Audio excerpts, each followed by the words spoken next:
There's an interesting methodology that's coming out in a book called Storm the Norm by the same name. It talks about how some organizations are able to come in and storm the norms of an industry and create new norms. And then the industry is ready for storm again, you know, as the norms become norms. And so that's one, and I'm also going to be talking about how what are some interesting shifts that are taking place in our world that could point to some amazing realities going forward. So you could use them as triggers in your thinking about what could be the next storm. So that's what I'm going to do. So before we start off, I'll just do a quick exercise just to get our interaction going. I'll give you spellings of some words, and I would like you to scream out the word for me. But you have to do it together. If you don't do it together, we'll keep repeating the word. Go. You know, I'd rather. So I'll tell you. That was a sneak peek of what's coming, the world.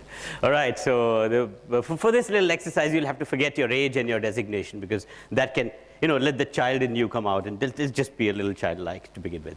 So here we go. J-O-K-E. No. Can you all go together? J-O-K-E? No. Everyone together, please. J-O-K-E? No. Can I get everyone to... See, remember, you are a child right now. It's okay. It doesn't matter what people think about you. So, J-O-K-E. J-O-K-E? P-O-K-E? All of you, P-O-K-E? The people sitting at the back are not childlike at all right now. P-O-K-E?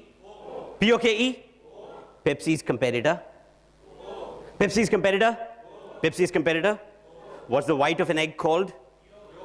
What's the white of an egg called? What's the white of an egg called? What's the white of an egg called? The last I remember, the white of an egg was white, and yolk was yellow, and so it's not yolk, it's albumin, or it's egg white, but it became yolk for us. Now, I just did this just for us, all of us, to understand how conditioning happens.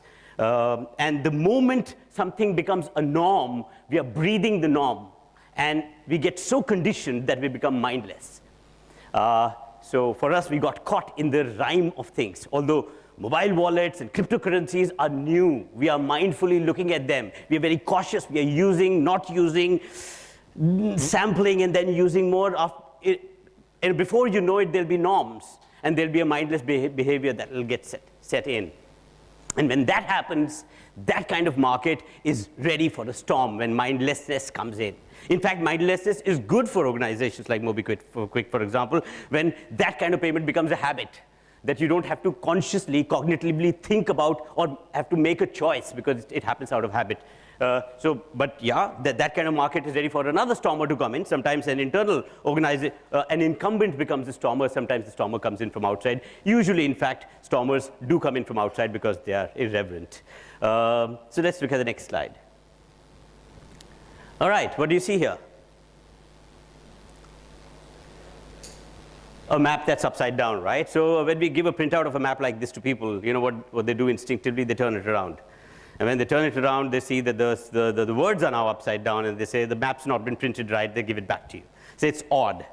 You know, what are maps? Maps are supposed to be information. They're supposed to tell you which country is where, how big, et cetera, et cetera. After a while, maps can become a mindset. They are these mental models. Sorry for the jargon, but we live in a world full of mental models, our view of the world. And if something doesn't fit with our schema or our mental model, it seems odd. We've grown up with certain maps in our geography books and atlases, and that look like North America, South America, Africa, Europe, Asia, and Australia. That's our map, right? That's our map. This is not our map. But there's nothing wrong with this map, by the way. We're just standing on the North Pole and looking down. When the perspective changes, the world seems to have changed, literally. It just looks different. But it just doesn't seem right to us. Where did I find this map? We found it in an Australian atlas. Very interesting. In fact, something written under the map in small print points to a mindset that we might have today. So let me just read that out. Can you go to the next slide, please? Okay, it said, no apologies are called for in presenting the map with south at the top. After hundreds of years of development, the southern lands have no reason to be under the northern hemisphere. a very rebellious thought, someone trying to challenge something that's been taken for granted for years. Now, that's what happens in an industry where norms, the industry gets hardwired around certain kinds of norms. That opinions seem like facts that can't be challenged. In fact, indeed, when the stormer comes in, stormer irreverently challenges those things that have been taken for granted as facts for a long, long time. It's unsettling for most people, but then on the other side of it, it's amazingness. So let's look at what happens. Go to the next slide, please.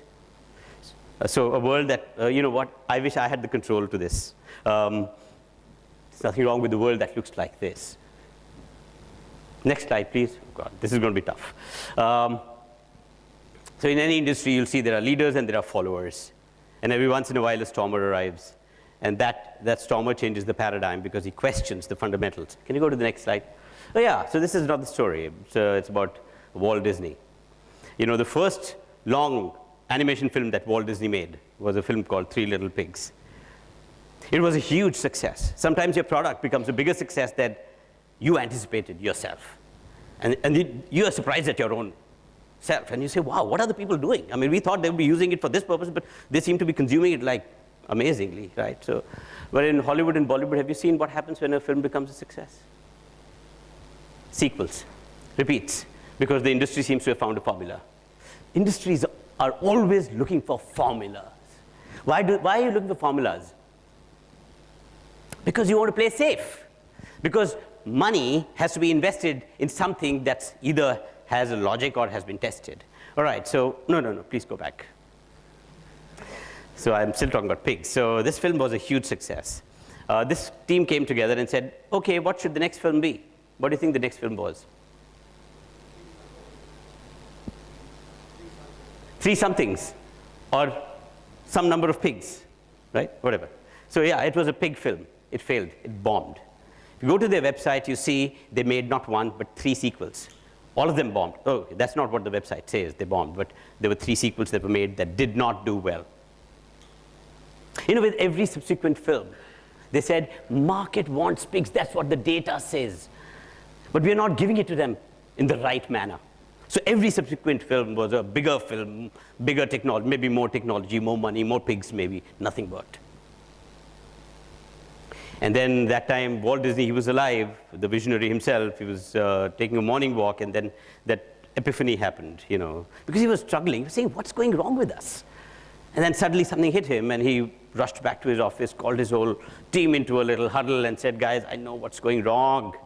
He said, what is it, sir? Or Walt. He said, you can't beat pigs with pigs. You got to do something different. I think, although it sounded very simple, what he was saying was something very profound. What he was saying was that, till the time you are not succeeding, till the time you're failing, you are curious like a child. You're saying, if this doesn't work, what else will work? What else will work? What else will work? What else will work? What else will work? The kind of state most startups are in. But you will be like that only till you succeed. Because after you succeed, the discourse in the head starts going, this is the only way to succeed. You found a formula. Your success can trap you far more than your failure ever can.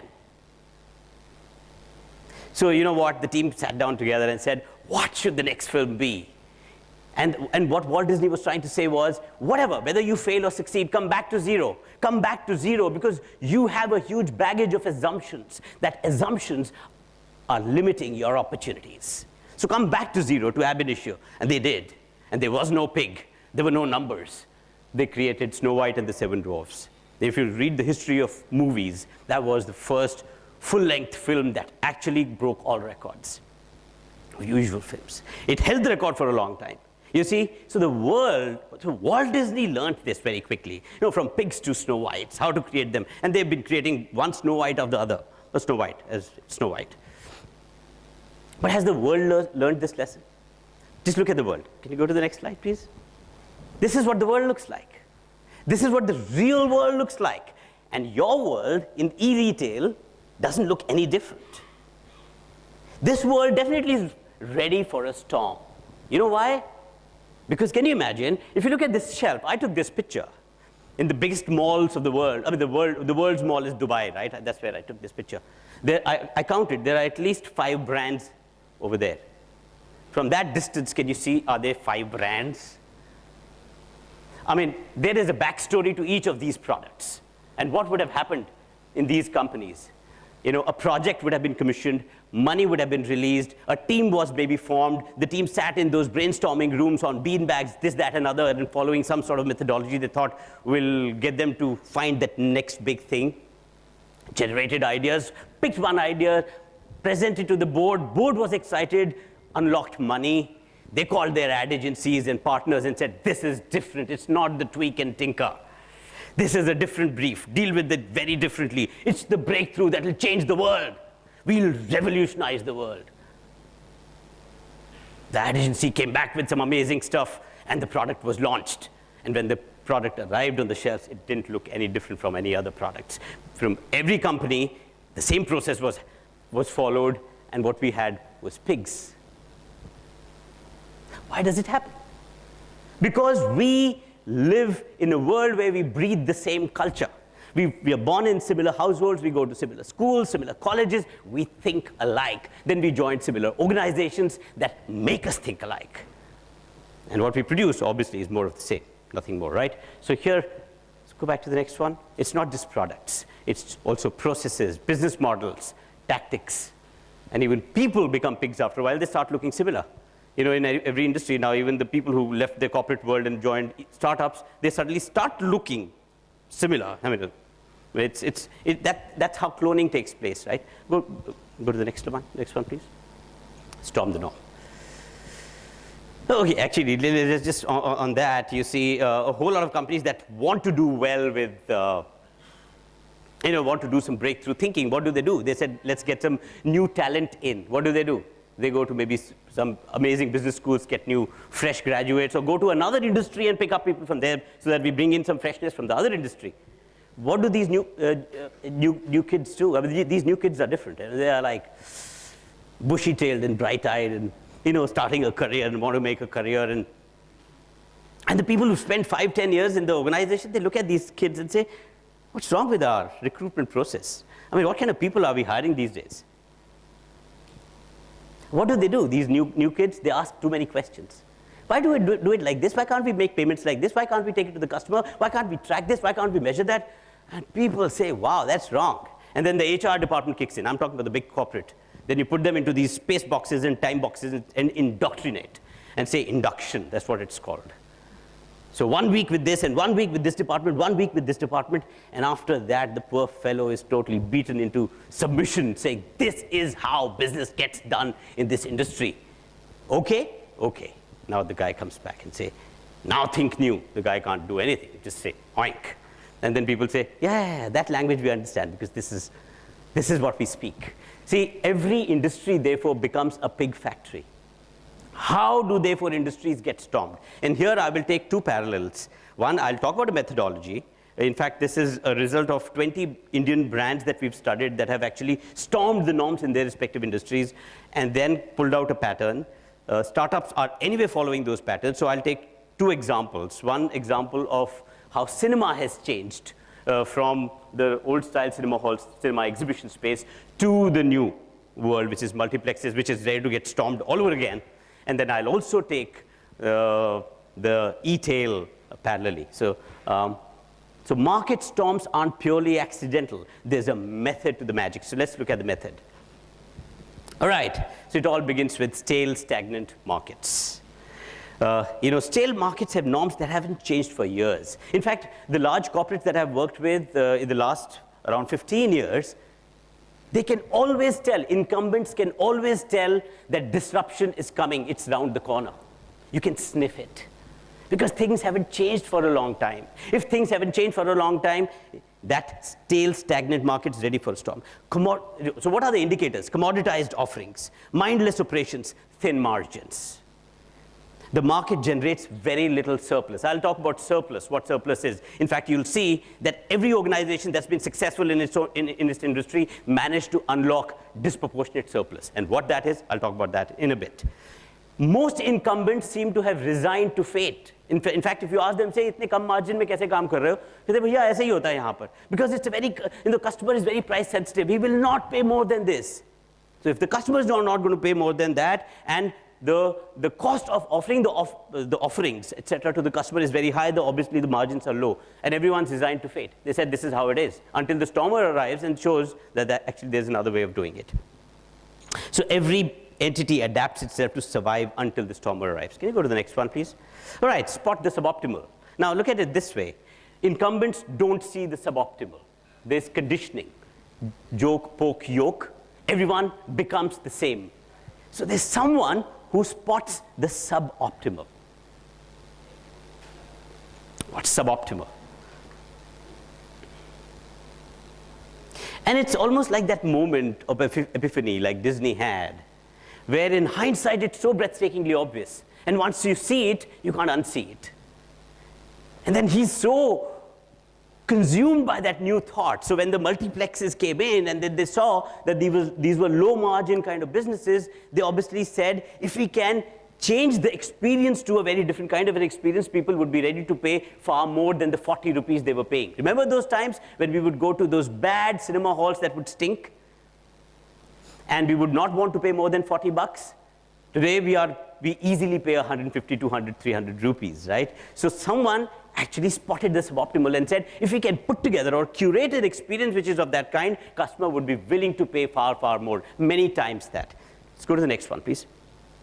Conceive and iterate the breakthrough. I mean, this is something which is very common to you. I mean, you guys in startups do that all the time. Conceive it, create a prototype. In fact, you are so, you can't sit still until you've created that prototype. And you know that prototype is not the ideal option. You know that you are rapidly prototyping it. You discard maybe 10 ideas before you get to that 11th one, which works, but which you couldn't see earlier. It's that simplicity or elegant simplicity that sits on the other side of complexity. That's the kind of prototyping that happens. So yeah, go to the next one, please. Pace to critical mass, very, very important. I think this is a very critical one. Many people will work in an industry. Now you have mobile wallets and you have mobile wallets and you have many other. You have e-tailers and you have e-tailers. Which ones will succeed? This whole concept in innovation diffusion, which is called pace to critical mass. If you can't hit the critical mass at a certain pace, a wave doesn't get created. And if the wave, a virtuous wave, doesn't get created, you will be one of the great stories that didn't happen, or great ideas that didn't happen, where not the pioneer, but the second introducer becomes more successful because he learns from your mistakes and therefore takes it forward. Or you warmed up the market and he picks up the strings from there, and it's like a rocket going up to the moon where one stage falls off before the next stage can take over. But do we want to be that stage that falls off and prepares the stage for the next stormer to come in? That's the question. So pace to critical mass, very important, because if you take it easy and say, over 2 years, we'll capture 20% of the market. By the way, critical mass is never 100%. It's usually 20%. If you can hit 20% very, very quickly is how wave gets created. Then you don't need to advertise because there's a momentum that you create. Can you go to the next slide, please? Fresh, vibrant market. Suddenly you have new norms because this stormer came in and created new norms. In nature too, when storms happen, it's new fertility that gets created. Everything's back to zero and new beginnings happen. And the lazy, cynical incumbents who were saying, it can't happen, it's not practical, and the stormer comes in, these people are busy catching up. And they have to catch up to survive, otherwise they won't survive. So can you go to the next one? If you look at the whole visual, this is how it is. So storming the norm by design, you go from stale markets to spotting the suboptimal, to conceiving and iterating the breakthrough, to pace to critical mass, and then to creating new norms. Can you go to the next one, please?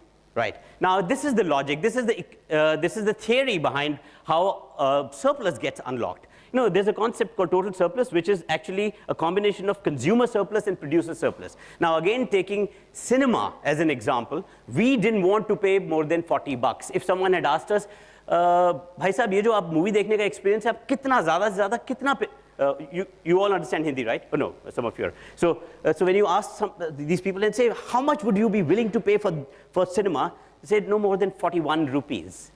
And if you ask the cinema exhibitor, how much are you ready to accept as a price, he'll say, no less than 38 rupees. So what's the total surplus? 41 minus 38, 3 rupees. Now in that 3 rupees, this industry does not create enough surplus to become fertile and vibrant. Everyone is resigned to the fate. So this is consumer surplus. Maximum price consumer is willing to pay minus minimum price producer is willing to accept. That's consumer surplus. Now let's go to the next slide, please. Now this is what stagnant markets look like. Very little surplus. There's very little money to play around with. It turns everyone into risk-averse entities. Everyone wants to be very, very cautious. No one wants to experiment. No experimentation means no innovation. Look at that. Suddenly, where the consumer was saying, I'm not willing to pay more than this, consumer's willing to pay that much. A producer said, I'm not willing to accept. He can now accept far more. In fact, there have been markets where this one is even here, lower than before. In E or online, this thing which is not high capital intensive kind of industry, if the earlier cinema halls, the owners were not willing to accept less than this, today, this could have gone down and that would have gone up. So look at the kind of surplus it's creating. So much of money coming into the market, into the industry, that money flows backwards and you see new genres of media, new kinds of cinema watching experiences, new kinds of producers, new kinds of actors, new kinds of stuff happening. So much of vibrancy in the market. But you know what? That industry is ready for a storm all over again. We know it because it just seems like it's ready for a storm. Let's go to the next one, please. So what's the next storm waiting? What's the next norm waiting to be stormed? Do I have 7 minutes? All right, okay. So next one. So I'll quickly go through some of these. This was an article I'd written for ET on not trends, because what I wrote in that was trends. Tracking trends is a loser's game. If you want to really spot the suboptimal, look at the deeper shifts that are happening in our world. Now, what are these deeper shifts? Can you go to the next slide, please?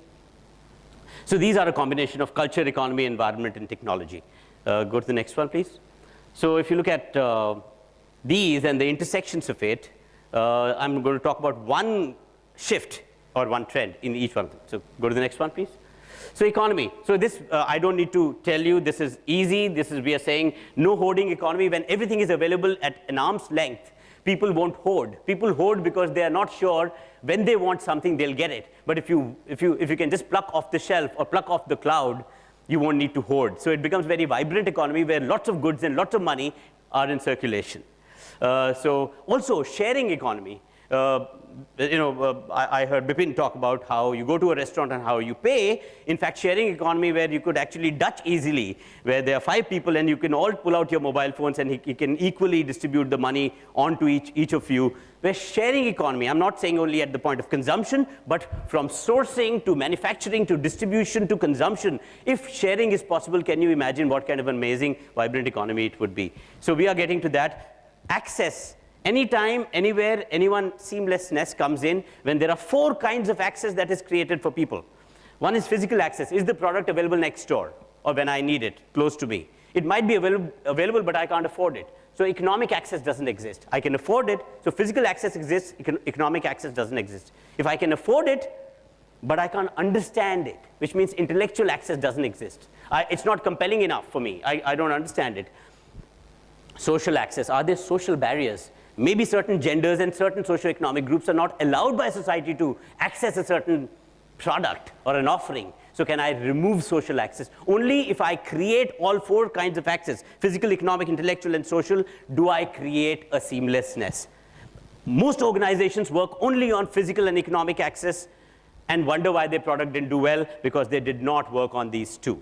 Let's go to the next one. All right, culture, ecofeminism. I mean, we all know that the world that we have built over the amazing, elegant nature, the economic world that has made us human economicus, is a very man's world. If you look at the traits that make you succeed in this world, are very male traits. Aggressive and competitive masculine traits. Beat the competition, exploit this, exploit the market, penetrate, reach. I mean, literally, these are very male things to do. Right? if we have to take the world to the next leg, we know that the world must look at a different working, living philosophy. So a lot of proponents of ecofeminism say that the next world will actually be based around more feminine traits like cooperation, nurturing, and reciprocity. These are female traits in any species. So the world will have to look at beyond exploitation and aggression. A whole lot of companies are now focusing a whole lot on customer care. These are feminine traits. We care for you. Relationships, but let me tell you, they sound very, very hollow. We know they love our wallet more than they love us. And they seem very, very insincere. But I think organizations will have to change that. Can you go to the next one? Technology, legit hackability. The world consumers are rejecting products already. They want platforms. They want mini platforms that they can play around with. They want to be able to hack legitimately into certain parts of it. But if you don't allow them, they'll do it or they'll reject you. So we will have to legitimately allow these consumers to come in and engage with you and co-create with you. So, like they say, reliability at the core and renewability at the interface. That's the logic. So platforms deliver variety in the present and evolvability through time. Next one. Biomimicry, I won't spend too much on this. We have been mimicking the earth for a long time by saying, let's create products that are inspired by nature. So lotus leaf, this, that, and other, or aircraft mimicking birds and stuff. But I think now time has come to mimic the nature systems at systemic level. Because the kind of systems we've created as human beings are clumsy and clunky. These are linear systems. In nature, waste of one species becomes food of another species. They are cyclical systems. But we create linear systems, and we don't know what to do with the dump on the other side. Next one, please. Culture and economy, pushing products through advertising is for spoiled, rich, unimaginative marketers. See, a lot of these companies today, online companies, are funded hugely. So one, buying market share and spending a lot of money on promotion is the easiest, cheapest, and most unimaginative thing you can ever do in the world. This is for the most uncreative people, where the creative people do something else. Can you go to the next one? There. We've all had tequila, right? And you know the history? Tequila, by the way, is not one of the most superior quality liqueurs. It's actually an inferior quality liqueur, if you ask a connoisseur. You know why? Because it's got a harsh, no, it's not very smooth, one, and it's got a bad, harsh aftertaste. So imagine someone sitting, there's a meeting happening in a company that sells tequila, and the brand manager says the data has come in, and it says that people are not liking the taste of it, and R&D says no, but if you have it with something salty, you'll like it. The brand guy says, but how can I control how people are consuming it? I mean, they'll consume our liqueur with something sweet too. And imagine someone, we don't know, it's not recorded history, but someone must have come up with something really amazing. They came up with the differentiator that lies not inside the product, but outside of it. They said tequila cruda. Someone created a ritual. What a complex ritual it is. I'm sure the board or the management of the company would have rejected it. Let people put some salt on their palm, let people lick the salt, let people take a shot of tequila, and before that bad aftertaste hits them, they have the lime wedge to rescue them. Imagine who gave them the go-ahead. Someone would have said it's very, very difficult. I know, I'll close very quickly. But you know what? The world accepted it. It grew, and it grew. People wanted to do it alone. People wanted to do it in groups. And so much of tequila got consumed. And you know what? The world has become the brand manager today. The world is innovating on the ritual. There was a time when tequila was in short supply. In fact, there was infestation in agave plants in Mexico. So no tequila was coming. People waited for this inferior quality liqueur to come back to do their tequila cruda. Could they have done it with a superior quality liqueur? Of course they could have. But they didn't. They waited. And people are now innovating on the ritual. They're saying, why should the salt be on my palm? Why can't it be on my partner's palm? It'd be far more potent. Or even better, body shots where they say, why should the salt be on her palm? Now the imagination is fertile. Now this is an amazing meme that continues to grow. I think the new way for marketers to do it is not blindly just throw money on promotion, but come up with a ritual which is so infectious that spreads even without anyone spending advertising money on it. And in order to go through with that meme or a ritual, you have to use the product. So it's not very unimaginative, push the product, please buy me. People will see through it and reject you, unless you can sell a very compelling ritual. Can you go to the next one, please? So culture and economy, almost omniscient. This we all know. IoT will hit the critical mass, and it will hit the network effect. Everyone and everything will have a sensor. They are so cheap. So everyone will turn omniscient. Entrepreneurship, doing good while doing well while doing good. So it's not mutually exclusive. You can actually make a lot of money by being great and for the greater cause. So we'll see a lot of entrepreneurs who will actually make a good amount of money out of doing great stuff for the. So it's not exploit, but it's about nurture. Right? Inefficiency pirates. We've seen aggregators from Airbnb and Uber and everyone. I think they're the only loser. So consumer wins and they win, and the only loser is inefficiency. So I'm just talking about that. We can move because there's a little time. Last one. Get real world. I touched upon this a little while ago. I think gone is the time when you can sell the product by telling the people how great your product was. People today would want to know what you stand for, what your values are, what your purpose is. If they don't like your purpose and what you stand for, they will reject your product. I'm done. So you see, so it's not just the consumers, there are non-consumers too, who will not sit silently. They'll have an opinion, they'll scream it through social media, and that'll have an impact. So last one, yeah, so this is on the book. So that's it. All right, so let's have a huge round of applause for Mr. Ranjan Malik.